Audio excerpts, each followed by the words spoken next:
토론 순서는 아까 말씀드린 대로 먼저 양경규 위원장님께서 하시고 그 다음에 정갑도 위원장님, 그 다음에 조동훈 교수님, 그 다음에 임효희 소장님 이렇게 순서대로 하겠습니다.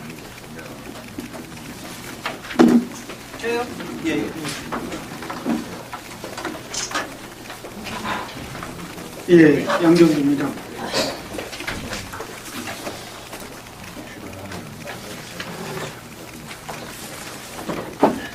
96년 12월 25일 날 그 전날 저녁을 양재동에서 권영길 위원장님이랑 안병호 위원장님이랑 지금 뭐 하시는지 잘 모르겠는데 자동차연맹 위원장 하시던 배범식 위원장이랑 저랑 4시 식사를 했습니다. 크리스마스 날 저녁이었죠. 다음날 새벽에 날치기 할 거라고는 미처 예상은 못했습니다. 사실 저녁 먹고 아마 저는 뭐 집으로 왔고 그 세 분은 여관을 잡으셨던 것 같아요. 근처에서 아마 그러셨을 거예요. 그리고 그 다음날 새벽에 저는 집에서 이제 전화를 받고 그때만 해도 모든 연맹이 날치기에 대비해서 당직을 쓰던 때이기 때문에 연맹 당직자로부터 전화가 왔습니다. 그래서 우리 학교에 그날부터 이제 투쟁이 시작됐죠. 그때 같이 투쟁했던 많은 동지들, 산별연맹 위원장이나 중앙의 임원들은 이제 대부분 노동운동의 현역에 있지 않은 것 같습니다. 세월이 꽤 많이 흘렀는데요. 오래된 사람이 나와서 다시 얘기를 하게 됐습니다. 몇 가지만 말씀드리겠습니다. 평가라고 하는 지점에 있어서 정치 총파업이라고 하는 문제에 관해서는 이후 역사적인 평가라고 하는 부분에 더 시간을 기다려야 하겠지만 한 번쯤 고민이 필요한 지점이다라고 저는 생각을 하는데요. 정치 총파업 이렇게 규정하는 문제에 대해서는 한 번쯤 고민해봤으면 좋겠다.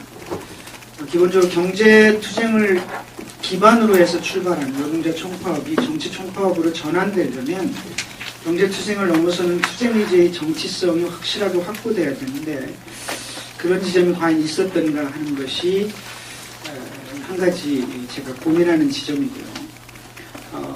노동자 대중의 파업이 정치투쟁으로 전환된다고 하는 것은 노동자의 계급의식이 고양되고 또 투쟁의제나 혹은 투쟁 목표가 분명하게 정치사회 경제적 변화를 추동하는 정치성을 획득하게 되는 것을 의미하는데 그런 점에서 정치 총파업으로 규정하기에는 좀 한계가 있었다. 냉정하게 이 파업을 통해서 노동계급이 새로운 계급의식이나 반자본주의를 기반으로 하는 사회변혁의 주체로서 스스로를 인식하는 과정으로 나아갔는지 또 그런 과정을 거쳐서 투쟁의제의 정치화가 분명하게 이루어지고 새로운 정치적 사회경제적 요구를 담지한 투쟁으로 발전되어 갔는지는 평가해 보았으면 좋겠습니다.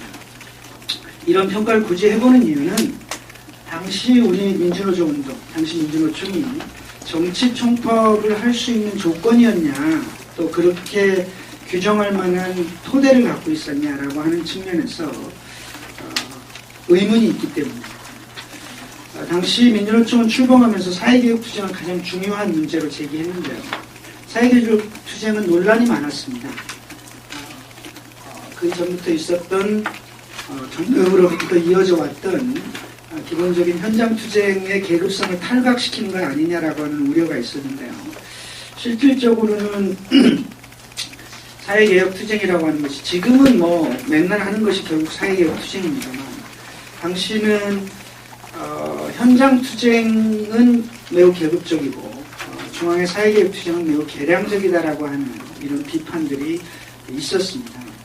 이런 조건에서 당시 민주노조 운동이 여전히 현장의 경제투쟁이라는 조건에 기반한 공동투쟁, 연대투쟁의 틀을 넘지 못하고 있었고 기업별 노조를 근간으로 하는 민주노조 운동은 그 기업별 노조를 구조적 한계를 극복하지 못하고 있었고 또 노동자 정당이 없기 때문에 정치적으로도 매우 노동정치의 토대나 전략이 부재한 상황이었습니다.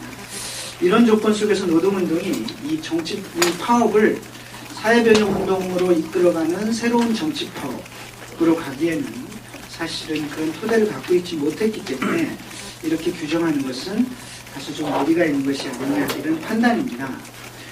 특히 이것은 46년의 9월 정치총파업, 전평이 주도한 파업과 비교해볼 부분들이 있는데요. 언젠가는 전평 총파업과 노베토를 비교해보고 싶은 개인적인 욕구가 있습니다만, 전국 단위의 산별노조가 결합했던 전평, 노동운동의 사회변혁적 요구를 어쨌든 끌고 가고 있던 조선공산당이 존재하던 이런 구조 속에서 사실은 감원과 쌀요구 투쟁을 기반으로 해서 시작된 철도파업이 사회변혁적 요구를 담지한 정치총파업으로 전환되었던 것에 비해서 9.6 총파업이 그렇게 나아갔다고 보기는 어렵다 이렇게 보고 있습니다.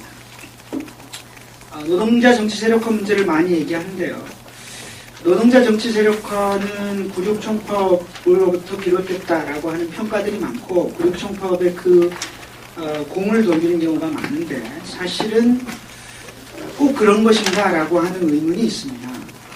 실제 97년으로 넘어서부터 본격화된 민주노총의 정치 세력화는 9.6 총파업이 갖고 있었던 내재적 한계가 그대로 드러나면서 실제로 9.6 총파업과 96년의 노동자 정치 세력화를 즉각적으로 연결시키는 것은 일정한 계기이긴 했지만 사실은 좀 검토해볼 부분이 있다 이렇게 판단합니다.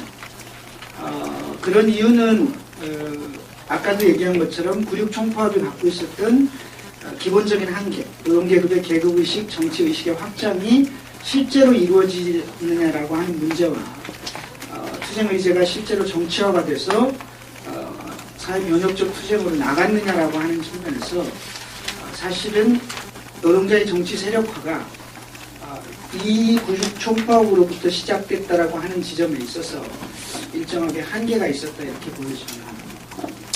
저는 9.6 총파업이 끝나고 민주노총의 정치위원장을 맡아서 개인적으로 국민승 21 결성부터 대선까지 어쨌든 실무적인 책임을 맡았던 사람 입장에서 보면 당시 노동자 정치 세력화를 의회주의와 대리주의로 생각하는 경향성이 가장 컸습니다.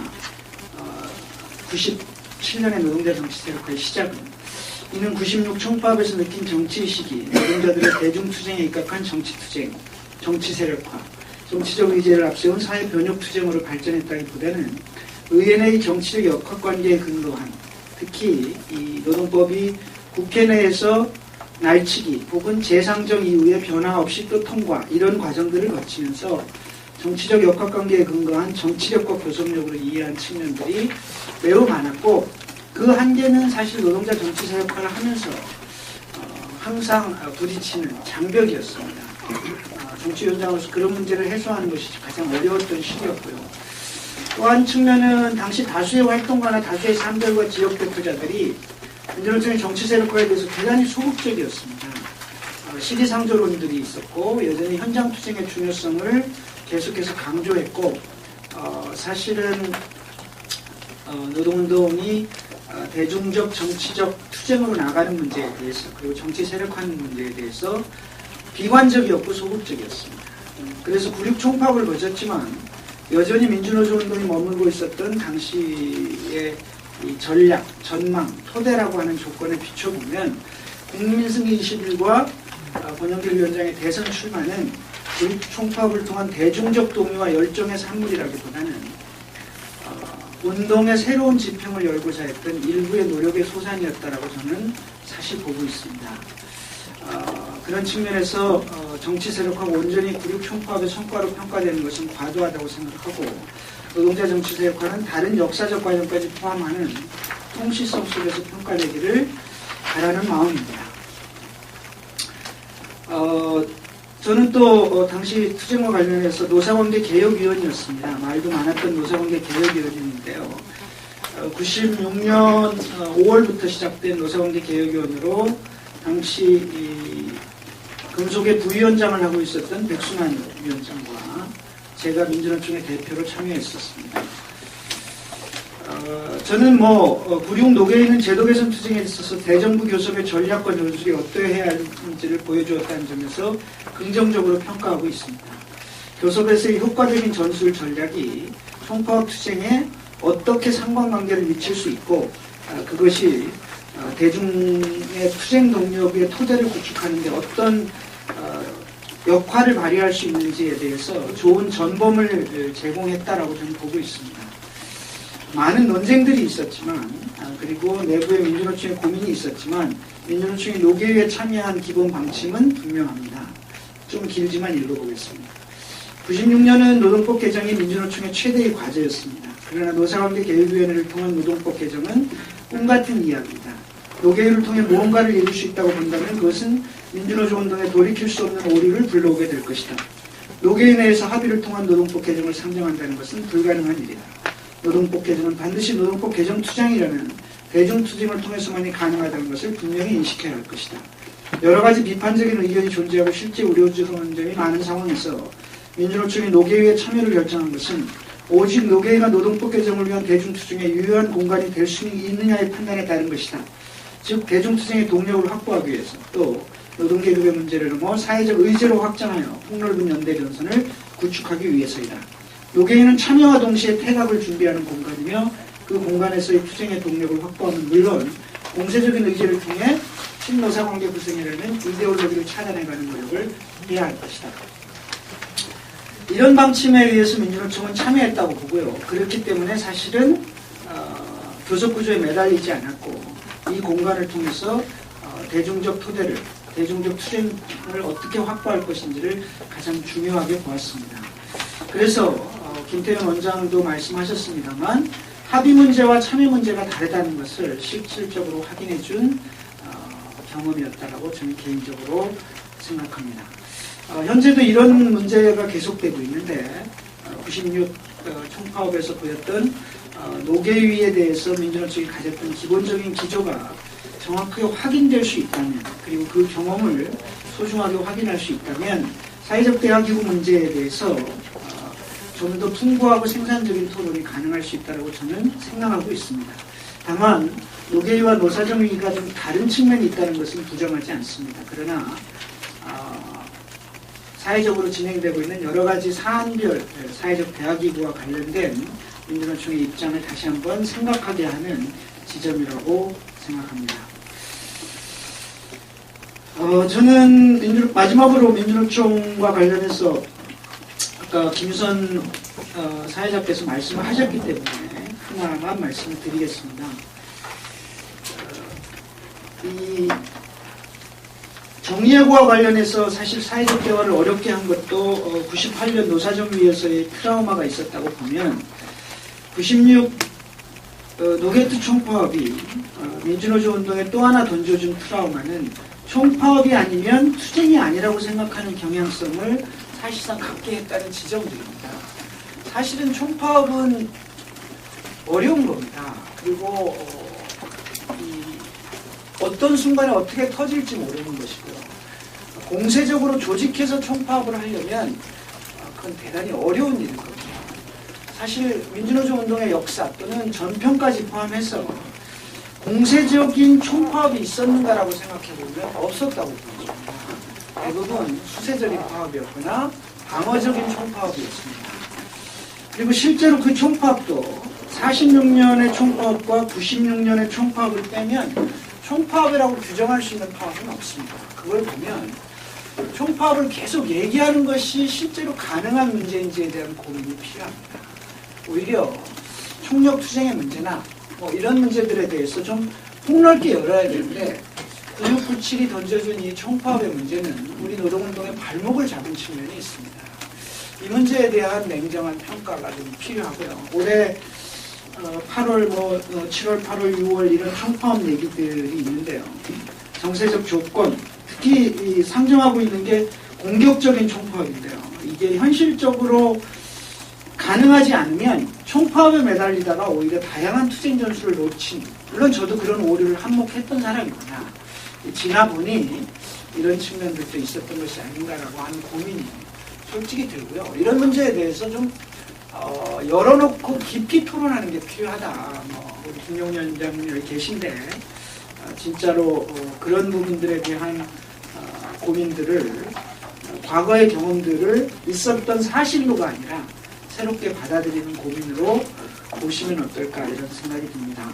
아쉬운 점은 총파업 투쟁이 승리했지만 한계로 남았던 과제, 한계로 남았던 과제는 총파업의 한계로기보다는 당시 민주노조 운동이 가졌던 한계라고 저는 생각합니다.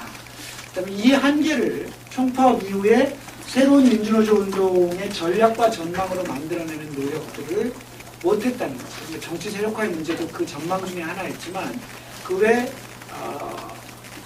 소위 현장 중심의 투쟁으로부터 사회 변혁적 투쟁으로 나가는 전망을 책임 있게 운동의 전략으로 구성하지 못했던 것들도 지금 우리 운동을 어렵게 하는 측면이 아닐까 이런 고민들을 하면서 말씀을 마치겠습니다. 고맙습니다.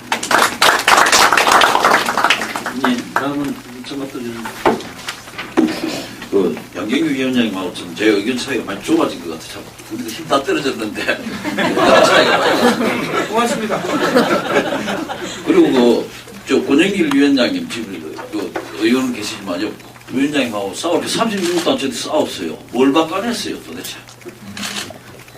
체포영장 때려지고 도망이 많이 다녔었는데 마치 우리 이겨가지고 안 가긴 안 갔어요.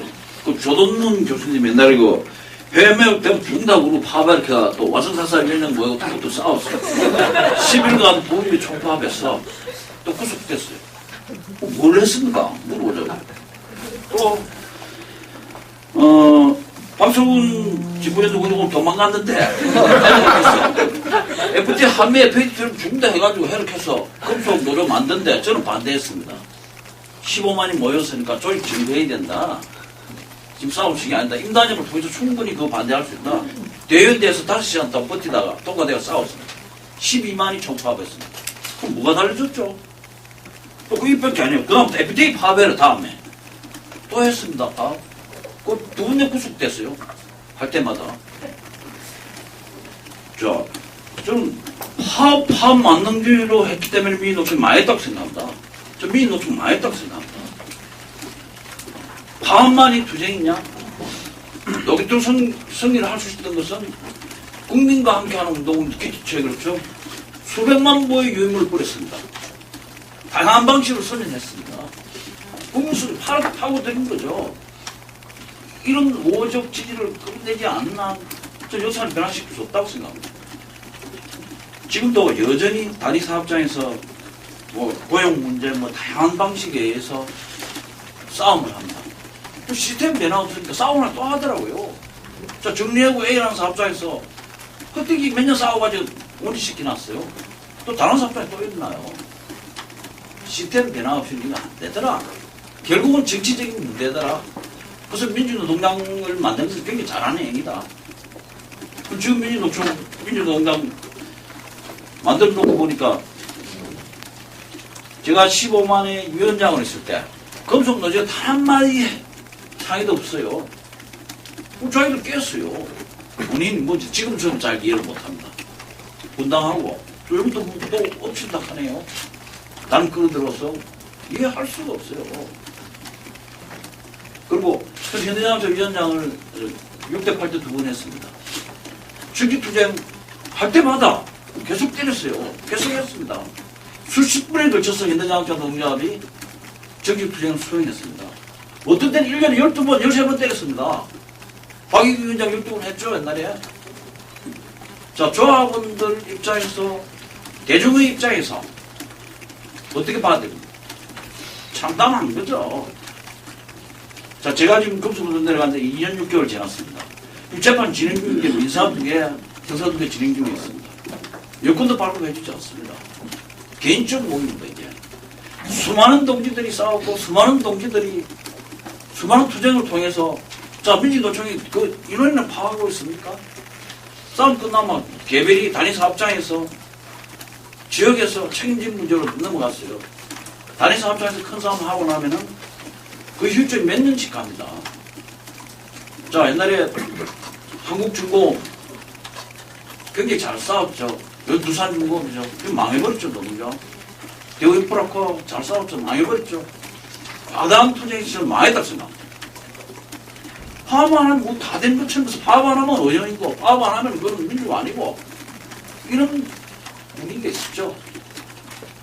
여기에서 노동조합이 저는 망해왔다 이렇게 생각합니다.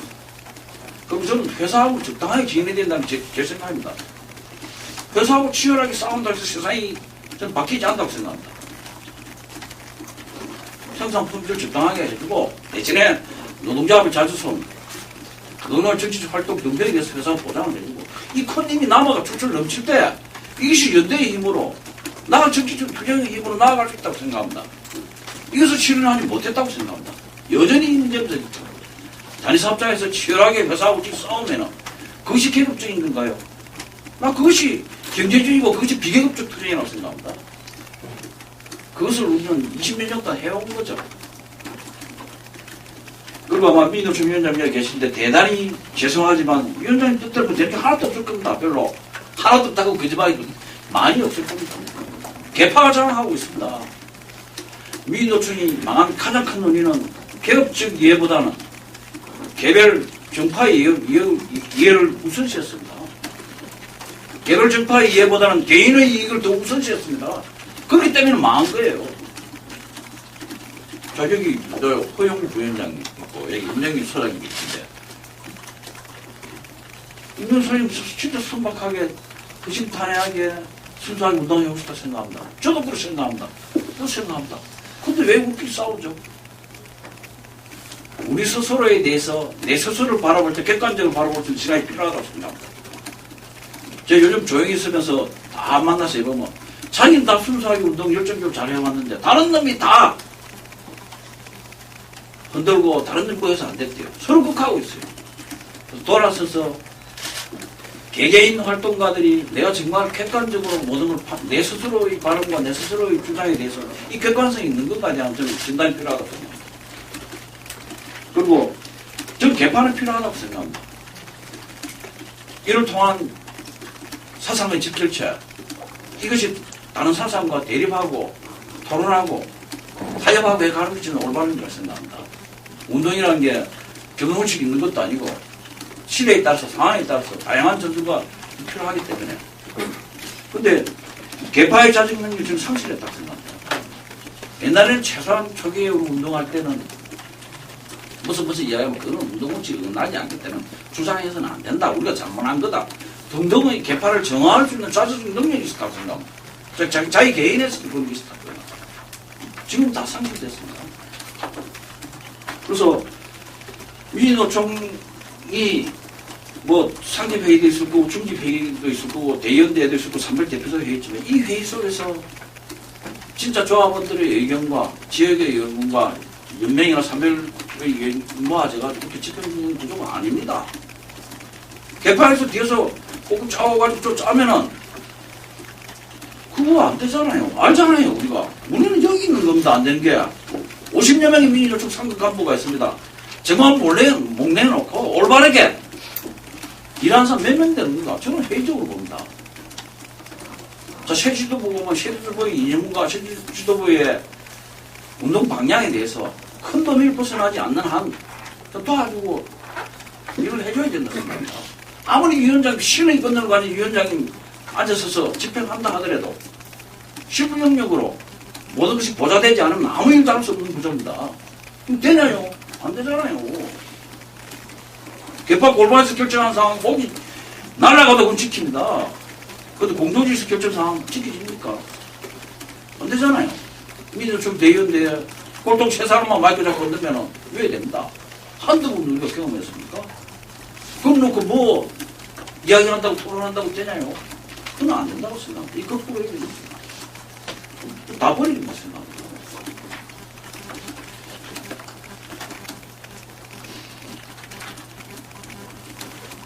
그리고 전 정치 세력화에 대해서 좀 한마디 해야 될 것 같습니다. 좀 민주노동당을 만들 때 그 방침과 그 방향은 저는 올바랐다고 생각합니다. 근데 우리가 놓치는 하나 했습니다. 그 돈 대줬습니다. 10만 원 어떻게 해가 모든 활동가들 식당 앞에 서서 서명 받고 등등 해서 돈 대줬어요. 그 선거 때 몸 대줬습니다. 수십 명씩, 수백 명씩 몰려다니면서 선거표 그몸 대줬습니다. 또 모아줬습니다. 근데 민주노총은 지부정당인데 어떤 대우 받죠? 국민의 의견과 국민 뜻을 따르지 않는 좀 보수정당 필요 없다고 생각합니다. 근데 노동자는 말 듣지 않는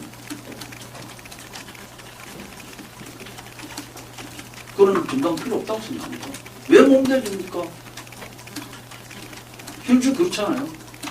현장 불불 끓고 있습니다. 우리 친절 가고 22년 동안 후속 해고되면 새빠직 싸워가지고 이 중단 들어갔다. 그래서 금배째 몇 개 만들어놨더만 찌지 뽑고 저격도 찌지고 또 저격도 뽑고 다른 세력들도 하고 이렇다. 다 침묵하고 있습니다. 왜 침묵하는지 아닙니까? 조합원들 제보다 훨씬 더 높습니다. 제가 볼 때. 자, 한나라당 정권 교체해야 된다. 그러기 위해서 총선 잘해야 된다. 총선 깨지만 정권 교체 못한다. 참자 더럽지만 이거 아니에요. 다 조합원들 먼저 알고 있습니다. 보니까. 그래서 근데 저는 뭐 정치 항상 뺐지 그 뺐지 더 달고 있으면 솔직히 그거 당연하다고 생각합니다. 그 사람도 잘못이 아니라고 생각합니다. 민주노총이 올바르게 제어할 수 있는 기능적 효과를 가지지 못했다고 생각합니다.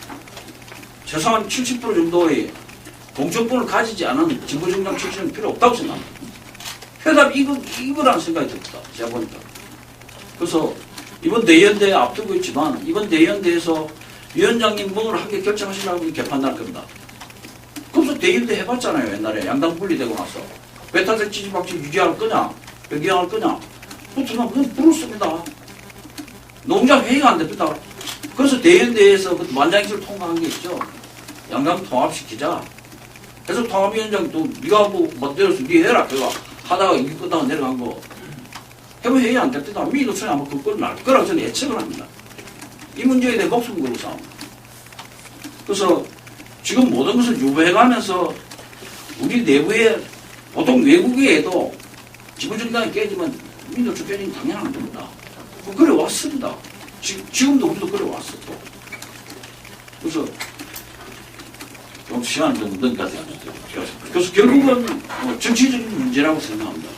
아무리 싸우고 현장에서 파업하는 것은 교섭력을 높이기 위해서 파업을 합니다. 우리 민주노총이 총파업하고 우리도 싸우는 것은 교섭력을 높이는 거라고 저는 생각합니다. 그 어느 단위에서 어떻게 받아서 어떻게 현실화할 거냐 부분이 정치더라고요. 노사정 문제에 대해서도 사실은 민주노총이 노개토 투쟁을 통해서 모든 걸 다 원시시켰죠.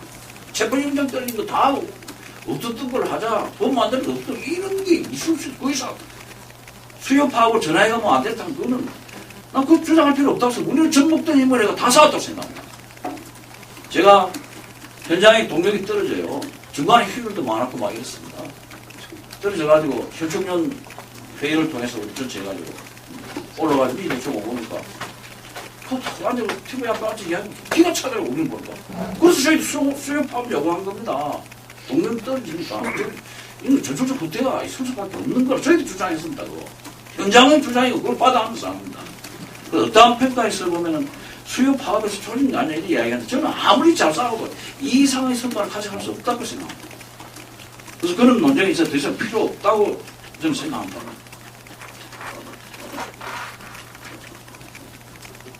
좀 현장에 조합원들하고 이렇게 요즘 쭉 있어 보니까 정말 민주노총을 위해서 현대자동차 입장이고 현대자동차가 옛날에 파업하고 등등하니까 특히 그 김대중 정권 시절하고 노무현 대통령 시절에 우리 파업하면 막 노력쳤어요.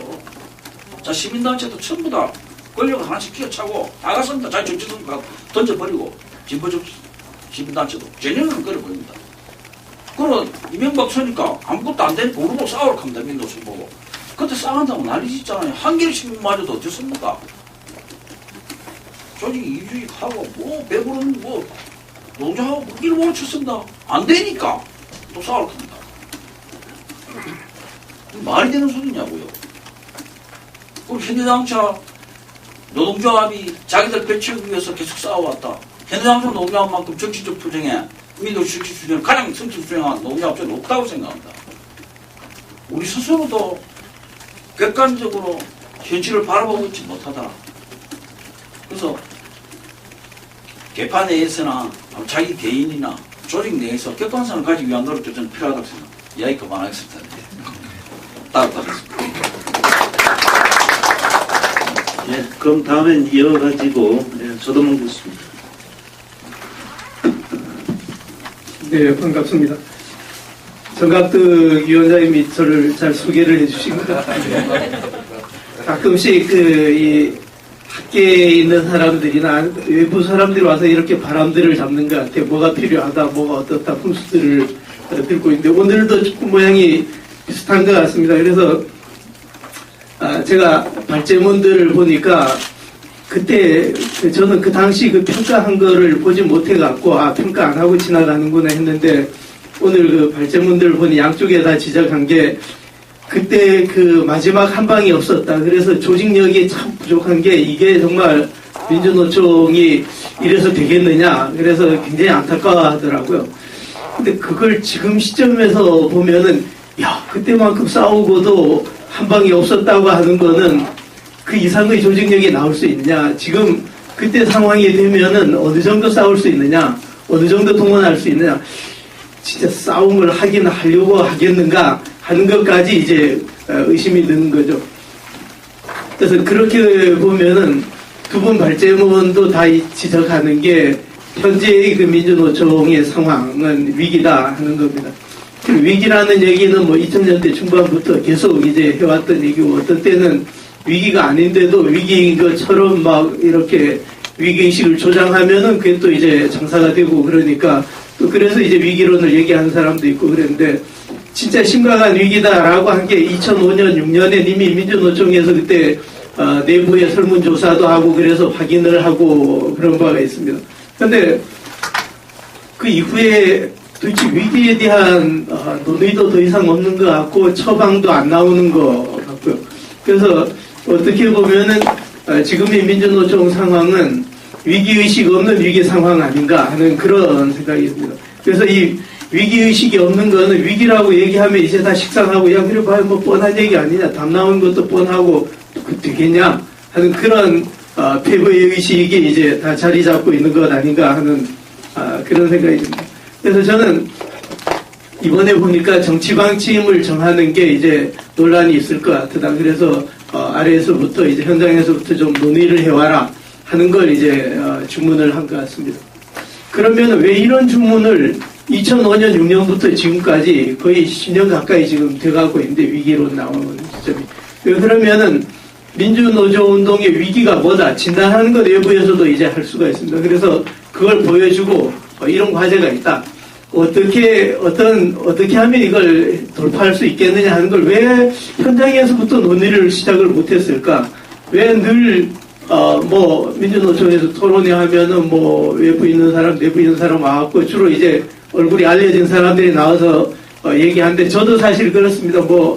그동안 글이나 이런 걸 통해서 한 얘기 또 하고 수도 없이 얘기했지만 제대로 되는 것도 없고 민주노총이 무슨 방침을 내놓는 것도 없고 그래서 저 자신이 이런 얘기를 하는 게 이제 굉장히 식상합니다. 그럼에도 불구하고 또 이렇게 나오라 그러니까 바람도 쏘 이렇게 하고 나가는데 9697 총파업 얘기를 일단 꺼냈으니까 9697 총파업을 논의하는 것 자체가 하나의 계기가 될 수 있지 않을까 하는 그런 바람을 갖고 있어서 이제 나왔습니다. 저는 아까 사회자께서 몇 개의 이제 과제를 적시를 해주셨는데 오늘 그 과제를 갖고 논의해봐야 결론이 날 것도 아니고 그러니 저도 저 나름대로 과제를 한번 얘기해 보겠습니다. 그래서 저는 이 자리에서 결론 내는 것도 의미가 없고 결론을 내는 것도 불가능하고 그러니까 좀 현장으로 좀 보내갖고 그쪽에서부터 얘기를 좀 모아와서 그게 6개월이 걸리건 1년이 걸리건 그런 논의를 시작할 필요는 있겠다 하는 생각을 합니다. 그래서 9697과 지금을 비교를 하면은 지금 현재 노동운동의 상태가 어떻고 한 걸 노동자들이 다 합니다. 고령화되어 있다는 게 이제 단점도 있지만 장점도 있습니다. 그 사람들은 그 기억이 있습니다.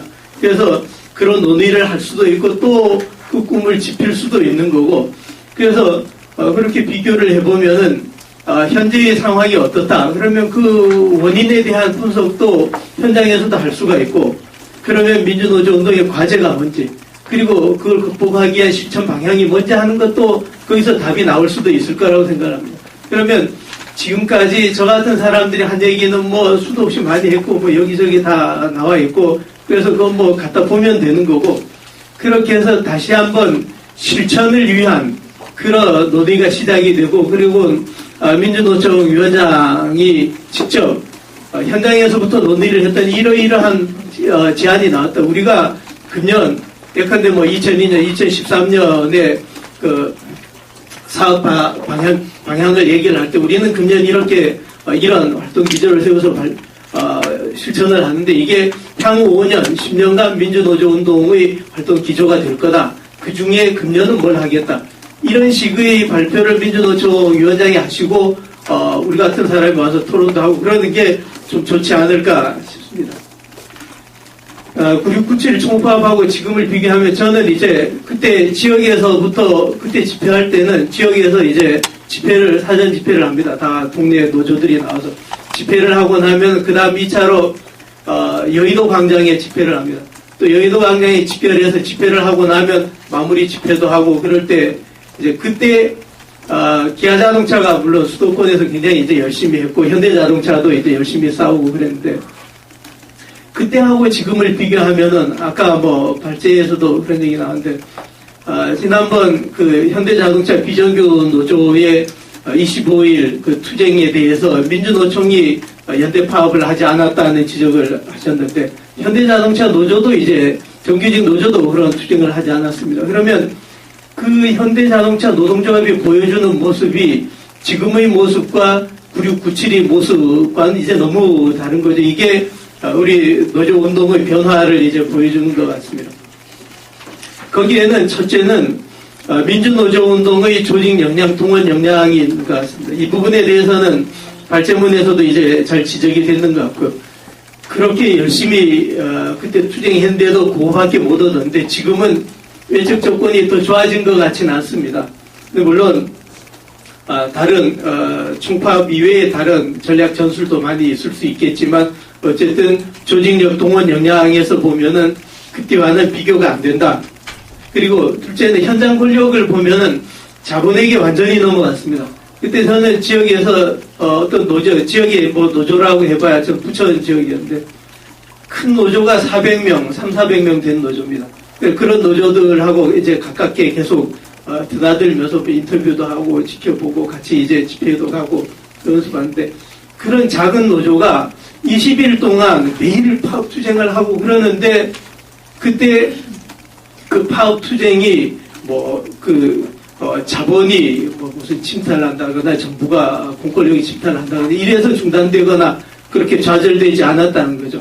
근데 그때하고 지금 보면은 몇 시간 파업, 부분 파업하는 것도 이제 사측의 눈치를 보고 또 아까 허영부 위원장의 발제에는 노조 간부가 되려고 해도 사측에 뭘 얻어야 된다고 그러는데 그 부분에 대해서 제가 자세히 모르겠습니다만 어쨌든 현장 권력이 넘어가도 압도적으로 넘어갔고 그 사이에 김대중 노무현 정권이 있었고 그래서 그 정권에게도 우리가 책임을 물어야 되겠지만 어쨌든 이렇게 이제 현장 권력이 넘어갔다는 것 이게 87년 노동자 대투쟁 이후에 현장 권력을 장악하고 그렇게 장악됐던 현장 권력이 9697까지는 왔는데 그 이후에 슬그머니 이제 넘어가게 됐다는 거죠.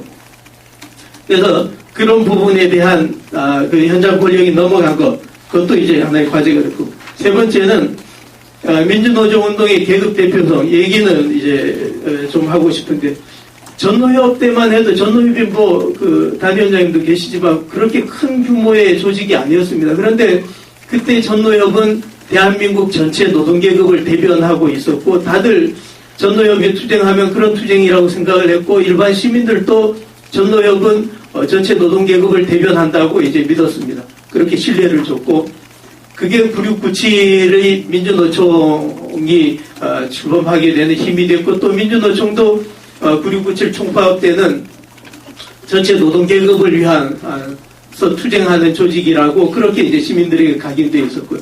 또 물론 그때는 안기부법도 끼어 있어갖고 그런 정당성을 얻는 데 더 큰 이제 도움이 됐던 건 사실이 있습니다. 근데 현재 민주노총은 어떠냐? 저는 민주노총을 완전히 싸그리 뭉개고 이 존재 가치를 부정한 데는 저는 동의를 하진 않습니다. 어쨌든 비정규 노동자 문제를 갖고 16번이나 총파업 투쟁을 했습니다. 이게 제가 다른 나라들 경우들을 이제 좀 검토를 해보니 이런 경우들이 없더라고요. 근데 그 성적표를 보면 동원된 정도를 보면 참 비참합니다. 이게 뭐 어떤 때 2, 3만 명인데 이게 총파업이냐? 60만, 70만 되는 조직이 총파업했는데 2, 3만 명이 나온 게 이게 무슨 총파업이냐? 그렇게 비난할 수 있을지는 몰라도 어쨌든 민주노총은 투쟁 의지를 보여줬습니다. 그런 의향이 있는 거고 다만 역량이 없었다. 그런데 그 이후의 최근의 변화를 보면 민주노총이 역량만 없는 게 아니라 의향까지도 점점 잃어가고 있는 게 아닌가 하는 그런 우려가 이제 든다는 거죠. 그리고 이런 부분에 대해서 저는 단위 사업장으로 가면 민주노총보다 훨씬 더 이제 위험하고 위기적인 그런 상황이라고 이제 봅니다. 민주노총은 그렇게 비정규직 문제를 걸고 총파업 투쟁을 열심히 했습니다.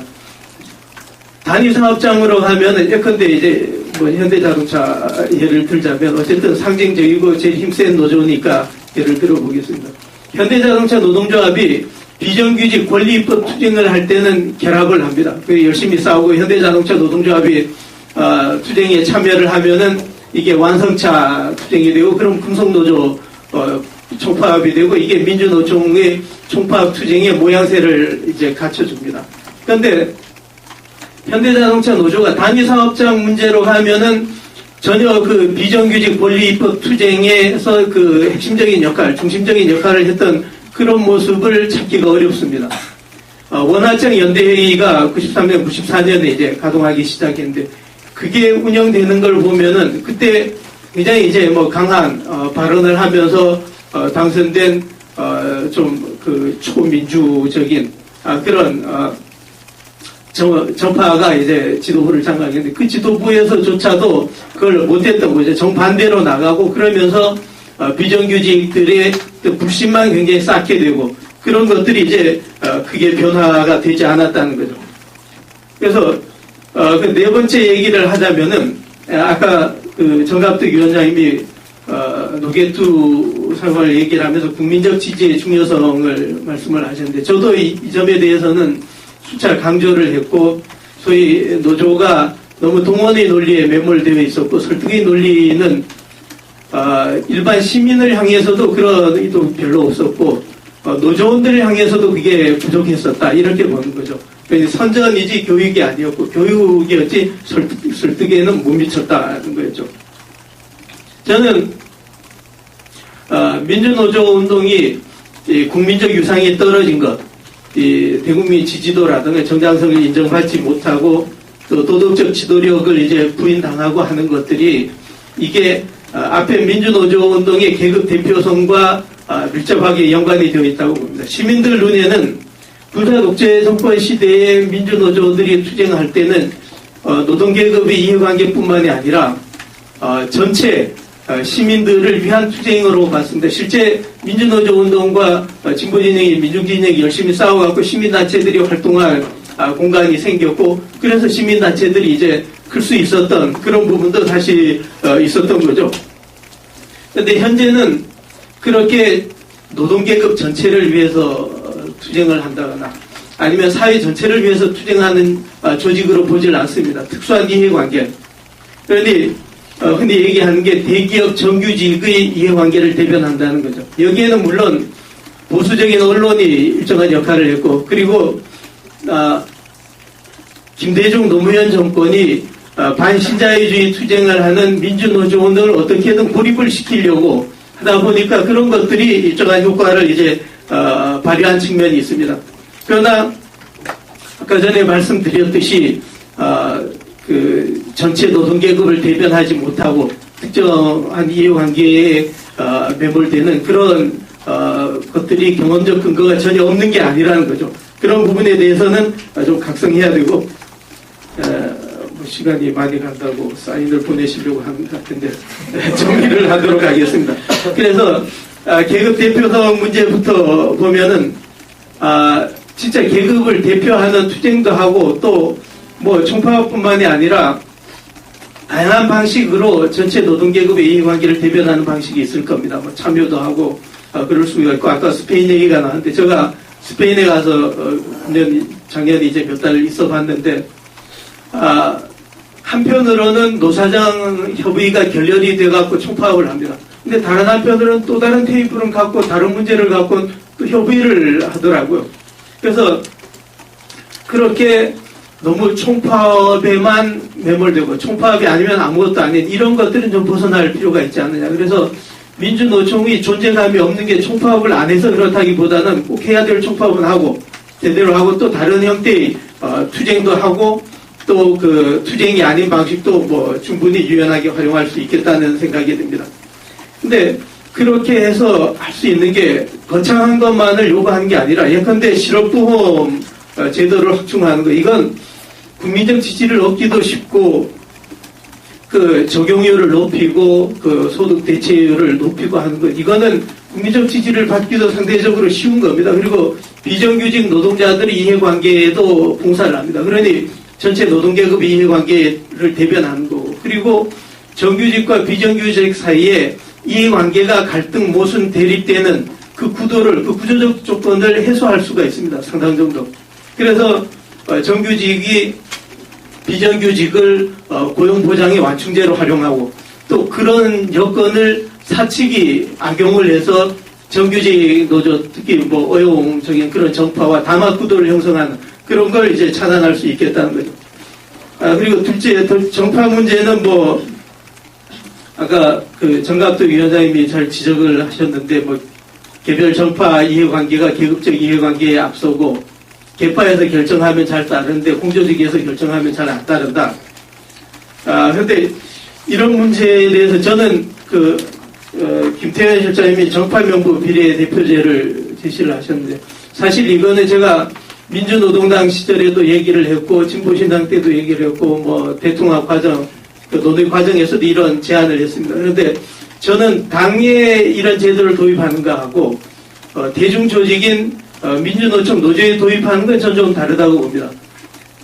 당은 이미 정파성을 갖고 들어온 사람들이기 때문에 그런 경우에는 훨씬 정파적인 또 그런 사고에 익숙하고 하지만 대다수 노조원들은 대중조직이기 때문에 민주노조 조직에 들어왔고 그래서 어떻게 보면은 일반 노조원들에게 그 정파 선택을 강요하고 그래서 정파 구도가 도리어 더 고착될 수 있게 하는 그런 우려가 있다. 그래서 저는 이 문제도 정파 스스로가 지금 그렇게 뭐 정갑도 위원장님도 특정 정파 소속인지 아닌지 모르겠지만 어쨌든 정파의 문제점을 강하게 말씀하셨는데 그러면 이렇게 모두가 다 인식하는 정파의 문제가 있다면은 정파 스스로 해법을 내놔야 된다고 생각합니다. 그래야 정파에 대한 정파가 저는 뭐 당연히 정파하고 비교하면 민주노조의 정파는 전 그래도 긍정적인 측면도 상당히 있다고 봅니다. 물론 뭐 하여튼 정파가 없으면 일이 되기 어렵고 또 정파가 끼어서 뭐 일을 되는 일도 안 되게 하고 뭐 그런 경우도 있지만 그래도 그 정파에는 건강한 활동가들이 아직 많이 있다고 봅니다. 그래서 정파 스스로 해법을 내놔야 되는데 정파 소환제 같은 게 저는 좋다고 봅니다. 자기 정파의 대표가 나가서 공직을 가졌더라도 문제가 있다 그러면 그 정파에서 소환을 하고 스스로 이렇게 자정하는 기능과 그런 장치들을 마련을 해서 정파 스스로 제시하고 실천하는 게 앞서야 되겠다는 거고요. 세 번째 정치 세력화에 관해서는 뭐 아까 박성호 소장님이 얘기했던 대통합을 강제한 것 저도 뭐 강제하자고 그랬었는데 어쨌든 민주노조들이 아직 그 진보정당이 취약하니까 진보정당을 강화하기 위한 전략을 모색하고 하는 건 전 필요하다고 봅니다. 그런데 진보정당이 나뉘어져 있는 상황에서 특정 정당에 대한 배타적 지지는 대단히 위험하다. 그래서 대통합이 되지 않으면 폐기한다거나 아니면 최소한 대통합이 될 때까지 유보를 한다거나 아니면 대통합이 되기 위해서 압박을 유보를 하고 대통합이 되면은 실현할 수 있게 그렇게 압박을 해서 대통합을 유도하게 하는 그런 데는 사용된다면 이제 괜찮겠다 싶고요. 선거 방침도 무조건적으로 진보 정당들 뭐 찍어갖고 밀어주고 하는 거는 좀 지양해야 된다고 봅니다. 그래서 그건 조건부로 해야 되고 노동계급을 대변하고 진보적인 정체성을 유지한다는 그리고 어떤 현안에 대해서 특정 입장을 관찰한다는 그런 조건 하에서 지지가 되어야 되겠다는 생각입니다. 감사합니다. 네, 그럼 지정된 토론자 중에서 마지막으로 저희 임영희 수장님께서 토론을 해주시겠습니다.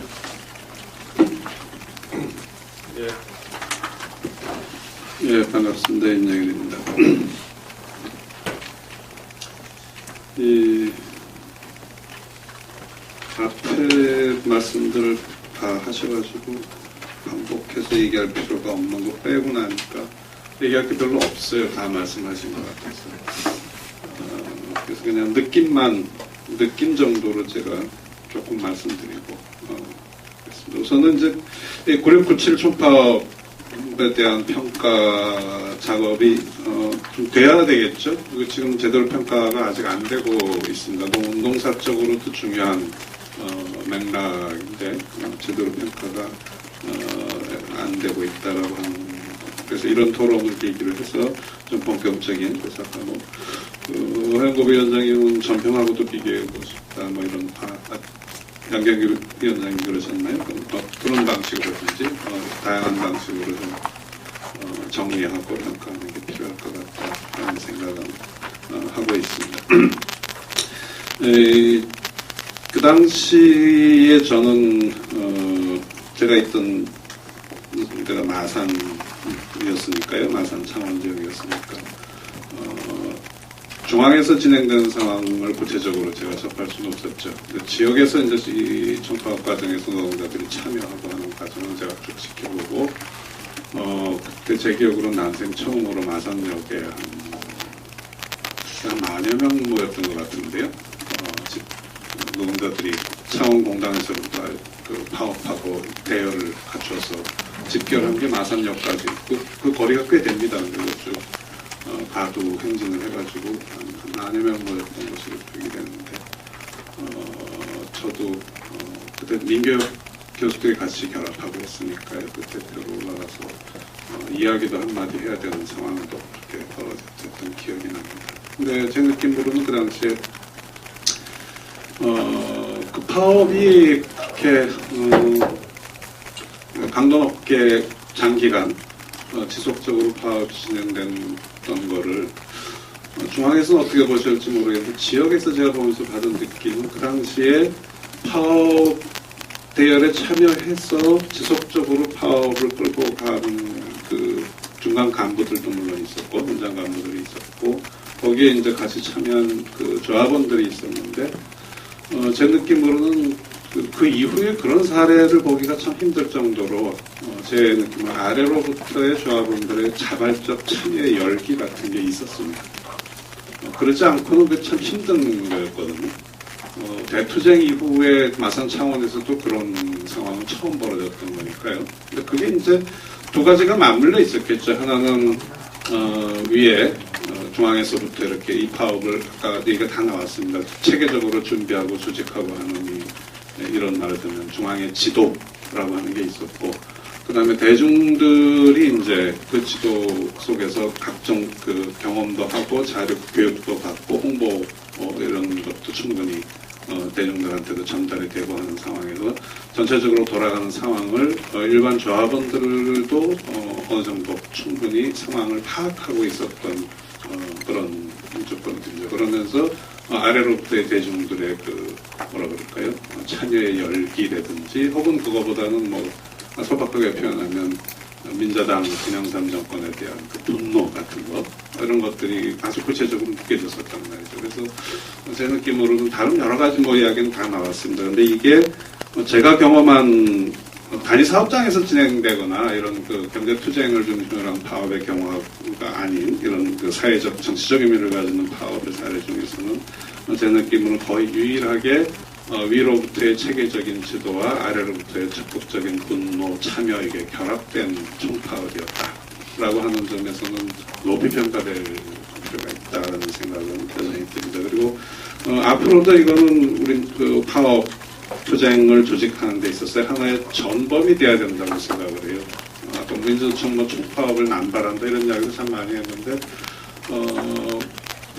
현장에서 계신 분은 잘 알겠지만 단위 사업장에서도 그렇고 지역에서도 그렇고 혹은 저는 그 300이나 민주노총도 마찬가지라고 생각하는데 투쟁의 과제가 주어지고 조건 상황은 힘들고 어렵고 할 때 사실은 지도부 입장에서 제일 편하게 파업 결정하는 거잖아요. 그러면 되거든요.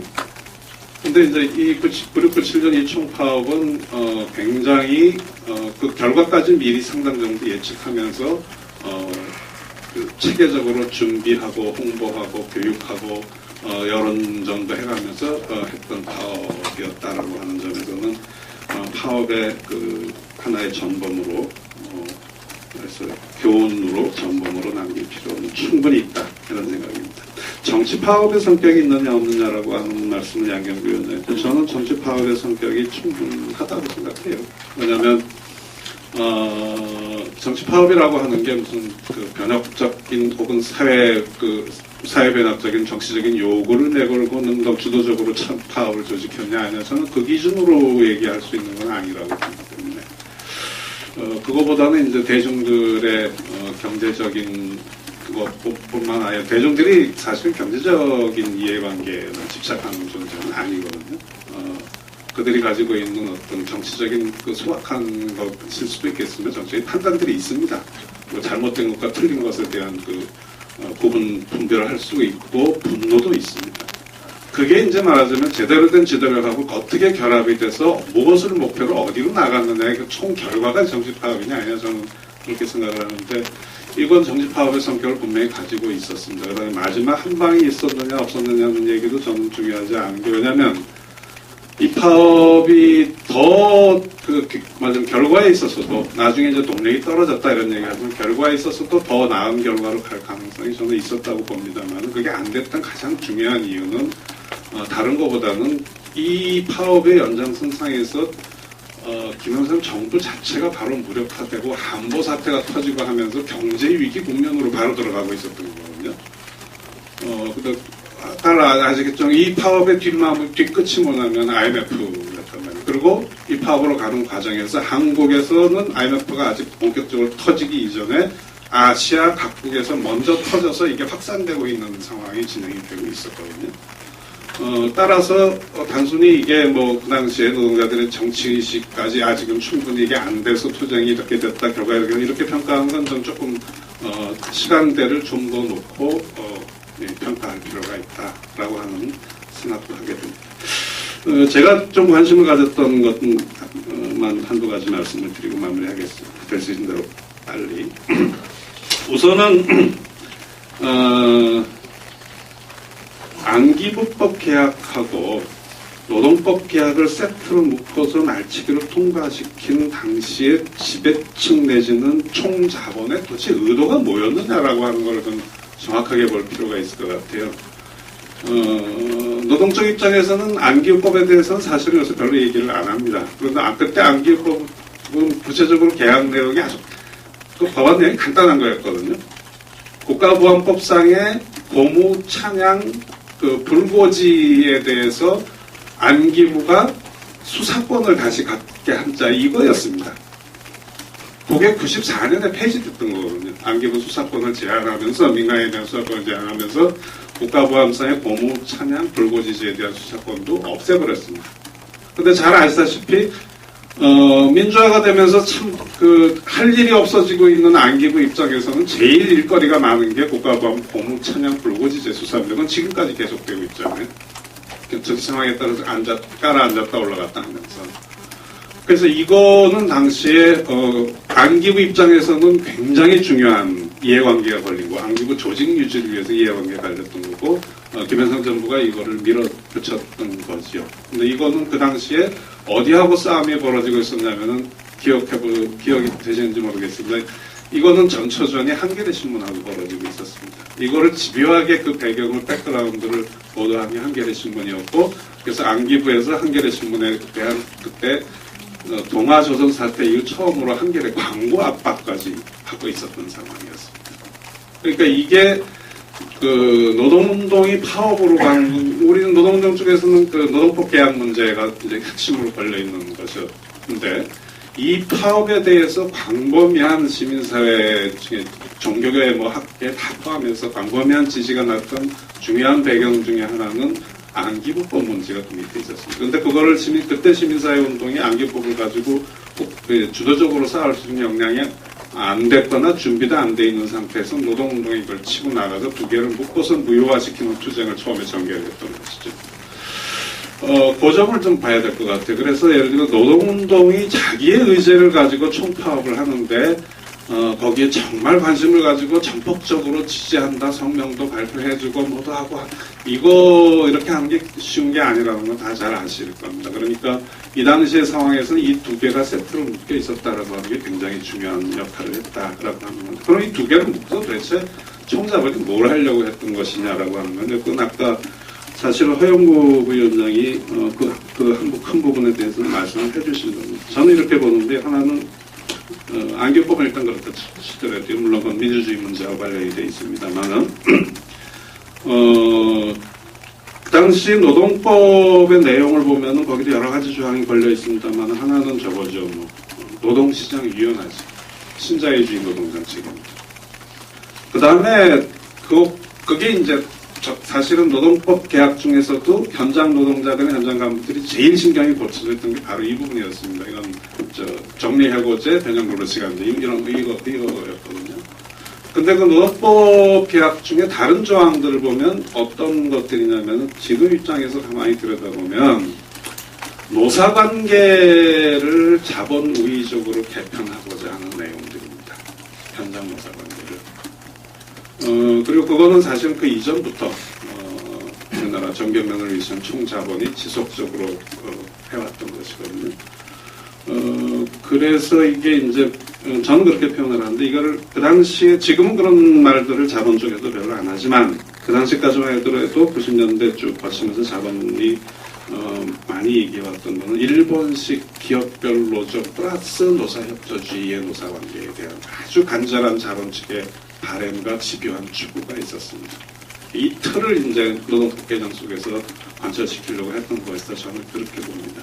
그래서 이걸 다 막지는 못했으나 우리가 한두 개 정도의 파열구는 냈습니다. 그래서 저는 그 정도 성과는 충분히 있었다고 보는데, 예를 들면 산별노조 건설이 관한 노동법 개정 조항이 그 속에 들어가 있었습니다. 예를 들면 조직 전환을 대의원대의 3분의 2 찬성을 통해서 조직 전환할 수 있게 한다, 이런 것. 그 다음에 다 풀지는 않았습니다만 복수노조 일부 허용했고, 그 다음에 조합원 자격과 관련된 조항, 이런 것들이 있었습니다. 그래서 그게 노동쪽이 원하는 대로 다 되지는 않고 오히려 더 나빠진 것도 물론 있었습니다만, 그래서 우리가 연 부분도 있다라고 생각해야 될 것 같아요. 그래서 그 이후에 우리가 지금 15년 지나면서 결국 자본의 의도는 다 관철이 되었다라고 하는 거는 큰 흐름은 저는 맞지만, 그러나 우리가 일반적으로 밀려서 완전히 일본식의 기업별 노조 노사협조주의 틀 속으로 다 끌려 들어가는 과정으로 가지 않은 거는 이때의 총파업 투쟁이 있었기 때문에 가능했다라고 하는 평가는 좀 정당하게 해주자, 이런 거고요. 한 가지만 더 말씀을 드리고 이건 짧게 말씀드리겠습니다. 이 서로 노사관계를 보는 데 있어서 저는 자본과 노동 간의 큰 상호관계를 좀 우리가 약간 한 거는 물론 객관적으로 평가하면서 가야 될 부분이 있습니다. 왜냐하면 우리가 참 힘들고 어렵고 이런 얘기를 하는데, 그 힘들고 어렵다라고 하는 이야기는 자본이 상대적으로 자본이 강하기 때문에 그런 거 아닙니까? 그런데 냉정하게 얘기해서 80년대, 90년대 이렇게 지나면서 한국과 같은 후발 자본주의 나라에서 대부분 옛날에 다 거의 남미, 아시아 다 군부독재 체제였죠. 그러면서 민주화가 쭉 진행이 되는 과정 속에서 우리가 우리도 거기에 앞장서서 민주화가 생각하려는데, 그 중에서 거의 한국 정도가 유일하게 비교 정치학하는 사람들이 많이 얘기합니다. 다른 나라 대부분의 민주화는 자본의 실패를 배경으로 민주화가 진행돼요.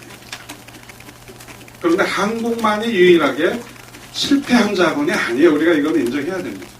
재벌 중심이든 독점이 심화됐든 그런 이야기는 우리가 얼마든지 비판적으로 분석해야 되나, 큰 흐름에서 보면 성공한 자본과 성공한 노동이 함께 간 겁니다. 노동운동이 성장했다라는 측면만 얘기할 것이 아니라, 우리나라 자본이 말하자면 이 자본주의 체계 내에서 우리나라 자본이 성공한 자본주의를 이끌면서 가고 있었습니다. 그게 우리가 그걸 재벌이 좋다 이런 얘기 우리가 하자는 건 아닌데 객관적으로 인정해야 된다는 거예요. 그래서 노동의 역량이 쭈그러들었다 저는 이런 측면이 물론 있지만 꼭 그렇게 보지 말자. 양자 자본과 노동 간의 관계에서 자본의 역량도 커지는 속에서 우리가 노동의 역량을 키워왔다 이렇게 봐야 될 것 같아요. 그러지 않으면 우리 이렇게 놓고 현재의 자본의 상태를 분석하고 현재의 노동의 상태를 분석하지 않으면 노동 쪽에만 초점을 맞춰서 자꾸 분석을 하면 저는 가끔 그런 얘기를 합니다만 그러면 자꾸 어떻게 되냐면 자학적 토론회가 됩니다. 우리 다 망했다. 그죠? 이렇게 됩니다. 돌파구가 없다. 어디가 바닥이냐. 이렇게 됩니다. 근데 이거는 제가 보기에 꼭 주관적으로 우리를 더 이렇게 하기 위해서가 아니라 노동과 자본 간의 관계를 냉정하게 보기 위해서 이런 부분을 하는 거예요. 그래서 그거 자체가 뭐 중요해서 그런 건 아니잖아요. 그러면 이 문제는 어디 가는 저는 그렇게 생각하는데 변혁적 혹은 진정한 의미에서의 정치적 노동운동이든 총파업이든 이거는 한국의 자본이 실패한 자본임을 노정하는 과정을 통해서 진행이 될 거라고 저는 봅니다. 노동의 일방의 힘만으로는 안 되는 거거든요. 그래서 근데 그거는 그게 언제냐 이렇게 얘기할 수 있겠지만 그러나 그건 오지요.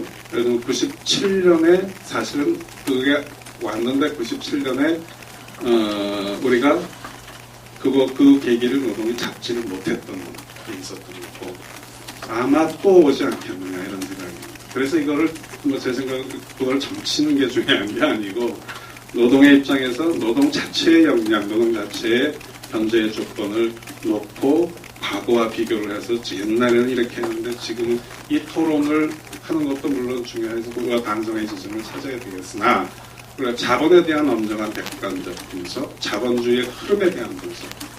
우리가 아까 우리 신자유주의 뭐 이런 흐름인 것 싸우면서도 그때 몰랐다 이런 말씀들을 많이 하셨는데 지금 그걸 반복하면 안 되잖아요.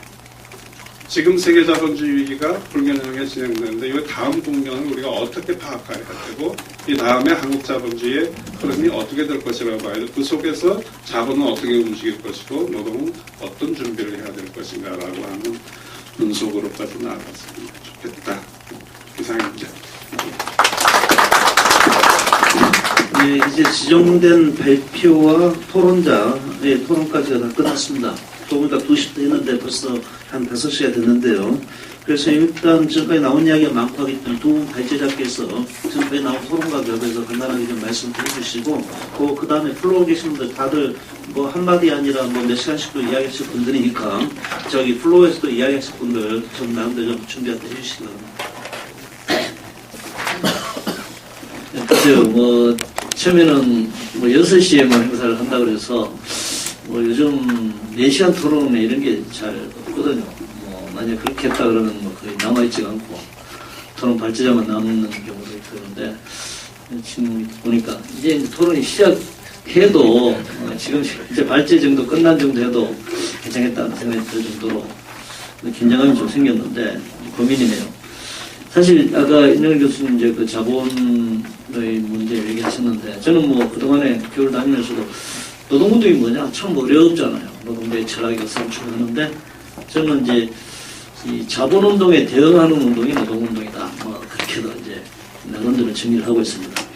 그래서 이제 역사의 가정이라는 걸 하는 건데 이제 앞으로를 위해서 이제 가정을 해보면 노동도 총파업이 끝나고 이제 국성 21에서 이제 권영희님 계시지만 대선을 나가셨고 그래서 이후에 2000년에 이제 민주노동당이 만들어지고 오늘날 이제 통합진보당 진보신당까지 이렇게 이런 식까지 왔습니다. 근데 이제 민주노총은 이제 일기 직무대행 체제에서 일기노사정 합의, 이거는 이제 명예로 남아있죠.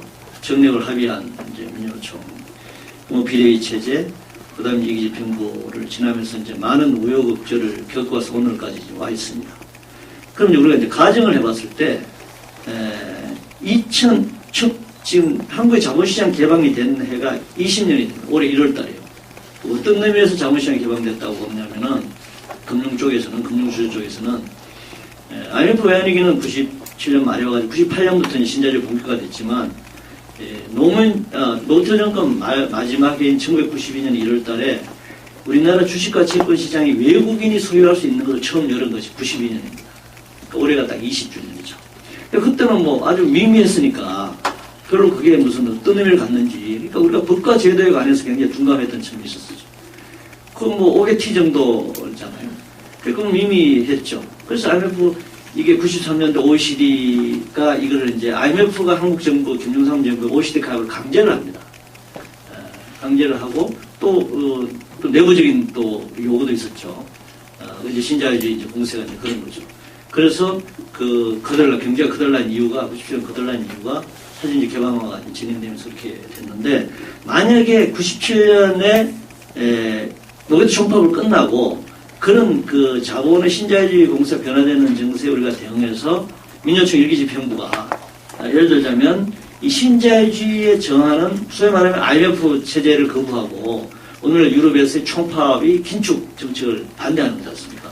그런 총파업에 되면 우리 권영일 위원장이나 담배 위원장이나 그때 지도부가 소위 말하면 새로운, 그러니까 군사 독재 정권의 무슨 뭐 노동법 개혁된 거를 그냥 민주주의를 복원하고 뭐 노동상권을 복원하는 그런 차원을 넘어서서 이 신자유주의 저항하는 그야말로 새로운 총파업이나 총력 투쟁이 됐던 그 투쟁을 우리 그 과정을 거쳐서 최소한 한 2000년, 2001년 정도에 노동자 정치 세력화, 뭐 진보 민주노동당이 어떻게 됐든지 그렇게 됐더라면은 지금 상황은 많이 달라지지 않았겠는가 이런 저는 가정을 해봅니다. 그런데 뭐 그건 지난 거죠. 그럼 이제 앞으로도 예를 들면 그런 관점에서 우리가 새로운 노동운동, 새로운 노동자 정치 세력화를 가야 되는데 98년도에 제가 이제 그때 부위원장, 뭐 제가 전문적으로 부위원장이기 때문에 부위원장 오래 했습니다. 98년 현대자동차 정례후 투쟁이 벌어졌습니다.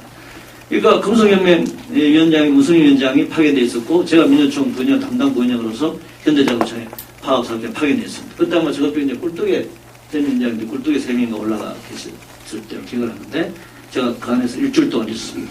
아무것도 할 것이 없습니다. 노동자들이 그냥 현장 노동자를 파업하는 거예요. 그 지도부가. 그러니까 금속연맹 위원장과 민주총 부위원장이 담당 부위원장이 그래서 할 수 있는 게 아무것도 없는 거죠. 그러니까 상급단체의 지도집행력을 행사할 수 있는 아무런 것이 없는 겁니다. 그런데 그때 국민의힘, 새정치 국민의힘인가요? 당은 모르겠는 거랑 많이 바뀌어가지고 노무현 씨가 그때 그 당에 DJ 정당의 최고위원으로 삼아 노동특위장으로서 현장에 내려왔고 이모피 씨가 노사정위원회 상임위원인가요? 그렇게 해서 그 팀들이 내려와가지고 그냥 집행부하고 계속 설득하고 하는 거죠. 마지막 아까 저것도 얘기하셨던 윤정 교수 얘기하셨던 그런 거죠. 이거 경제 위기 상황에 우리나라 다 망했는데 이거 협조해야 되는 거 아니냐, 이렇게 하면 안 된다, 이런 상황이 이제 진행됐다는 것이죠. 그러니까 자본은 국가 권력을 완전히 그 하위 체제로 두고 이 결합을 통해 가지고 진행되는데 노태우 때는 그것이 이제 정치적으로 청와대 금고에서 받았고 김영삼이 때는 이제 금고 다 치웠으니까 그래서 칼국수밖에 대접을 못 했잖아요. 그 구기동에 있는 이제 김현철이 집에서 받았고. 근데 DJ 때부터는 이제 이것이 돈 받는 정치자금 조성하는 것이 이제 벤처기업을 통해 가지고 허인이나 뭐 이런 세력들이 저는 다 그런 통해서 정치를 만드는 창구였다고 생각하는데 노무현 때는 이 펀드라든가 론스타가 있는 펀드, 이명박 정권은 지금 파생금융 상품까지 갔지 않습니까? 이거 안철수 같은 사람, 박경실 같은 사람도 다 그렇게 만들어지는 정치자금입니다. 이거. 우리나라 파생금 상품 시장이 1년에 3경원 규모입니다. 3경원이니까 3만 조 원입니다. 그러니까 우리나라 1년 정부 예산의 100배나 되는 예산이 지금 여의도에서 거래되고 있거든요. 그러니까 뭐 3만 조에 0.001%만 해도 수천억, 수조 원이 만들어지잖아요.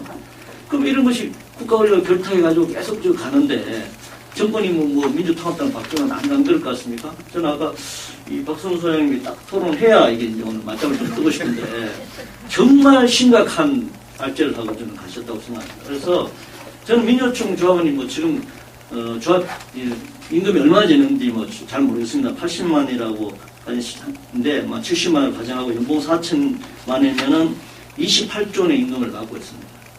한 30조 원으로 가정했을 때 저는 1% 이 정책 자금이나 투쟁 자금 기금을 낸다면은 저는 3천억 원이나 됩니다. 물론 현재 조합비가 한 3천억 정도 될 겁니다. 전체 조합비가.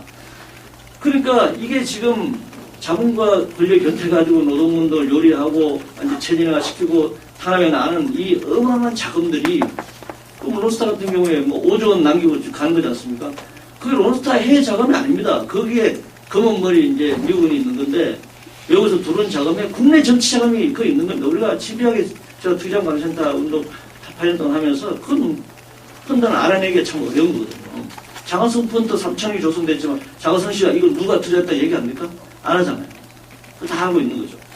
그래서 저는 이런 상황에서 소위 말하면 왜 어렵느냐? 저는 이 자본주의 오늘날 금융주의 자본주의 극복하려는 이 변혁 지향성의 문제, 소위 말하면 신자유주의조차도 사라져버린, 반대도 사라져버린 상태에서 반NB 반하나라당 야권연대를 지금 이 상황에서 주장하고 있다고 한다면은 저는 다른 대안을 아무리 얘기해도 안 된다고 생각을 해요. 노동자들이 그런 자본과 신재 주주자본주의, 금융자본주의, 펀드 뭐 여기서 이 딱 수탈당하고 착취당하고 이렇게 망가지고 있는데 그들과 함께 결탁했던 또 그들과 결탁할 가능성이 있는 정치 세력과 야권 연대를 통해 가지고 이 정치적 공간을 열어내자라고 하는 것이 저는 가능하냐? 저는 가능하지 않다고 생각합니다. 그래서 저는 뭐 민주노총 이번 정의대회에 대해서도 정부 정책자금 받겠다는 안이 나가고 있는데 저는 이거 민주노총 조합원이 30조 이상의 임금을 받는 이 조직된 노동자들을 두고 정부에서 지금 매덕 받아가지고 비정규직 사업한다는 게 말이 되냐는 것이고요. 조직원회가 민주성 뭐 정파 얘기했는데 진짜가 정파 문제는 신이 와도 해결 못합니다. 그건 정치 사상의 문제고 그건 그야말로 그 사람의 사상이 결정된 거예요. 그러니까 선의 경쟁을 해나가고 정파가 정파답도록 하는 것이 중요한 것이지 이거 무슨 뭐 때려 합쳐가지고 뭘 하라 이거야말로 전체주의적 사고 아닙니까? 운동판도 어떤 이런 얘기를 할 수 있는지 잘 모르겠고요. 그런 노동자의 연대성 뭐 비정규직 맨날 얘기하지만 우리 1만원 기금 안 되지 않습니까? 민주노총 위원장부터 지도부부터 10%를 내야 됩니다. 조합원 보고 80만 이렇게 안 하면 80억이다. 언제까지 그런 얘기 할 겁니까? 아니 자기 집에 재산 10억 20억 되는 운동가라면 저는 그건 진보 아니라고 봐요. 집을 팔든지 뭘 하든지 내놔야 됩니다. 그 앞으로 그럼 상속은 내가 자식한테 하지 않고 내가 내 삶을 정리할 때는 민주노총 운동에 이거 내 재산 내놓겠다. 선언하셔야죠. 언제까지 정부 돈 받고 자본 돈 받고 거기 기대가지고 무슨 뭘 연대를 한다는 거예요. 저는 연대가 불가능하다고 생각합니다. 그 다음에 틀린 전투성요. 전 김정은 위원장이 계시면 제가 여러 번 글로도 썼기 때문에 오늘 직접 대면서 얘기를 할게요. 뭐 다 알고 제 얘기를 다 알고 계실 겁니다. 작년 재작년 노동자대회 집회 신고 행정 시행권을 했죠. 경찰 불허했잖아요. 왜 안 했잖아요. 해야 됩니다. 이거 지금 정부나 뭐 사회 시민단체가 다 행진하고 다 허용하는데 왜 노동자가 1년에 한 번 하는 정부 노동자대회에 진짜 한국의 모든 걸 책임지고 나가는 이 노동자 집단이 행진도 하나 못하는 게 어디 있습니까? 그거 해야 됩니다. 막잖아요. 저는 그 불법적으로 해야 된다고 생각합니다. 그것이 합법이라고 생각을 해요. 그래서 서울 전역에서 저는 노동자들이 교통을 완전히 마비시키더라도 우리의 목소리를 해야 되는데 서울시청에서 여의도에서 딱 막혀가지고 저는 그래서 끝나는 그러니까 저희들이 만만하게 보는 겁니다. 그리고 경영심사 저는 얼마나 위치가 좋습니까? 민주노총 위원장이 수배되고 주변에 경찰이 에워싸고 이 주변에서 계속 집회하고 그 김민석 주전은 309일 동안 그 있었는데 위원장이나 권순호 위원장 이 경향신문사 빌딩에 갇혀서 계속 매달려서라도 집회하고 투쟁을 조직하고 해야 됩니다. 현장 열어서 안 하는 거 그럼 옛날에 독립운동에는 현장에 다 일본 제국주의 다 발표했을 때 독립투사가 어떻게 나옵니까? 나와야죠. 미래를 생각하고. 그래서 저는 전투성이라고 하는 것이 현장 아까 제가 말씀드렸습니다. 진짜 노동총파업처럼 그렇게 조직해야 됩니다. 시간이 그래도 저는 무조건 총파 선언하는 것도 동의합니다. 그 100분 동의합니다. 내년에 임기 3년이면 민주노총 위원장이 강의면 거기서 딱 한 번 정도 할 수 있을 정도의 총파업. 그걸 저는 2년과 3년을 조직하자는 거죠. 여기서 총파업을 준비했듯이. 그러나 일상적인 투쟁에서 지도부가 결단을 헌신해야 됩니다. 저는 이명박 정권이 지금 국제적으로 보면요. 롯데의뢰로 가장 인권 대통령입니다. 구속자가 제일 적습니다. 다 1000명, 2000명 구속됐는데 지금 이명박이 400명가 구속 안 됐어요. 왜 무슨 뭐가 또 자본독재입니까? 국제적으로 보면 다른 나라에 다른 사람이 보면 우리가 힘이 없어서 우리가 안 싸워서 그런 거예요. 그래서 저는 어려울 때 저는 현장에 어려우면 주도가 결단을 내리고 희생해야 된다고 생각합니다. 이게 길었네요. 네, 그래서. 네. 네, 네, 파워 발생 코스도 제일 줄어들어가지고 노사하고 갖다 가장 실현한 대통령 되는 것 같습니다. 다음에는 이제 김태현 원장께서 예. 전체적으로 뭐 생각외로 굉장히 많이 의견들이 많이 비슷하다는 생각이 많이 들었습니다. 총파업과 관련해서 충분한 준비와 그에 따른 투쟁이 필요하다는 말씀을 하셨고, 또 의외로 이제 총파업에 매몰돼야 되겠네요. 정말 제대로 된 준비된 총파업이 필요하다 이런 말씀들을 굉장히 많이 하셨고, 총파업 위에 여러 가지 다양한 투쟁이라든가 이런 부분들도 필요하다 이런 말씀을 하셨는데, 그래서 제가 앞에 이제 그 총파업 왜 성공했냐 드릴 때 충분히 어떤 내부의 어떤 준비라든가 집행 과정, 교육 선전 뭐 이런 말씀과 더불어서 객관적 조건이란 부분들을 그런 것들도 사실 우리가 총파업이 어떤 주체적 의지만 가지고 되는 부분이 아니라 충분한 어떤 객관적 정세의 어떤 그런 부분들을 같이 고려해야 된다는 말씀을 드렸던 것 같습니다. 그래서 그게 큰 이견은 없고요. 다만 이제 아까 우리 임 교수님께서도 얘기하셨듯이 양 위원장님이 정치 총파업 여부에 대해서 좀 캐스터 마크가 좀 필요한 게 아니냐 이런 말씀을 하셨는데, 그렇습니다. 그냥 사전적 정의로 얘기하면은 정치 투쟁에 있어서 또 두 가지 투쟁이 있다. 하나는 어떤 우리가 9697 총파업과 같이 어떻게 보면은 이제 경제적 정치 투쟁 또는 경제적 정치 총파업이라고 부르죠.